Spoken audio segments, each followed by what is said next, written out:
Can you believe it? It was actually raining food from the sky. In the morning, there was a rain of bacon and sunny-side-up eggs, followed by orange juice showers in some areas. By noon, a thunderstorm of drumsticks would arrive. After the rain cleared, Skittles rainbows would appear. In the evening, there would even be donut hail. In the early morning, affected by a cold front, a blizzard of ice cream would sweep through. And the reason behind all of this was the food-making machine invented by Flint. There was so much food that people couldn't possibly finish it all. Seeing this, Flint invented a food garbage truck to collect and dump the excess far away. Just like that, Flint became an overnight sensation across the nation. Even Alice was deeply impressed by him. After learning that Alice loved jelly, he immediately spent an entire night building a delicious jelly castle for her. Everything inside was made of jelly. Everything's made of Jell-O! This piano, those sconces, that Kindle blaster, that Jell-O, that aquarium. They had a wonderful time playing inside, and even ate some jelly together. And just like that, Flint successfully won Alice's heart.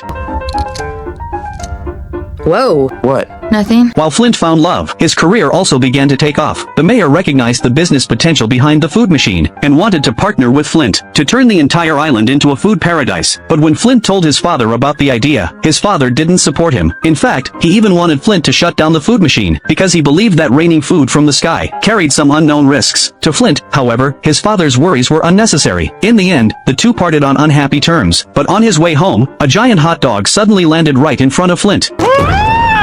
That was when he realized something was wrong. The food had quietly grown several times its original size, so he took a giant hot dog home for testing, and indeed confirmed something was off. He called for the mayor, who by now had grown extremely plump from eating. Flint didn't comment on that, and simply explained that overproduction had caused the food molecules to mutate. If this continued, the food created would keep growing bigger and bigger. But the overweight mayor was delighted to hear this, thinking that bigger food was naturally better. Flint, however, knew deep down how dangerous this was. Just as he was hesitating whether to turn off the machine, the mayor stopped him, saying that if he could just hold on for one more day, and let tomorrow's food festival opening ceremony succeed, he would become the world's greatest inventor, and finally earn his father's approval. But if he shut down the machine now, Alice would surely leave him. After hearing the mayor's words, Flint hesitated, so not only did he not turn off the food machine, he even programmed it with more commands, making thorough preparations for the big day. The next day, the food festival began as scheduled. Eager to witness the spectacle of food falling from the sky, the town square was packed early with tourists from around the world. Amid the cheers of the crowd,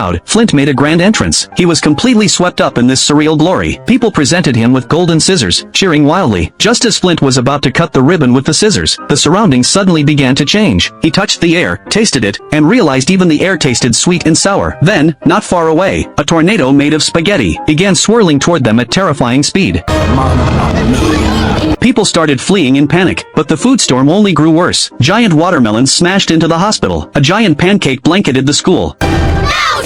People were chased by rolling donuts, and someone even got their head stuck in a piece of macaroni. Seeing that the situation was spiraling out of control, Flint rushed back to the lab to shut down the machine. But what he didn't expect was that everything had been caused by the mayor's reckless commands, which had pushed the food machine into total failure. Flint tried to issue a shutdown command, but the mayor blocked him, and in the struggle, the machine's signal transmitter was accidentally smashed. Thinking this might finally end it all, they soon realized the machine was now completely out of control, and started a worldwide downpour of food.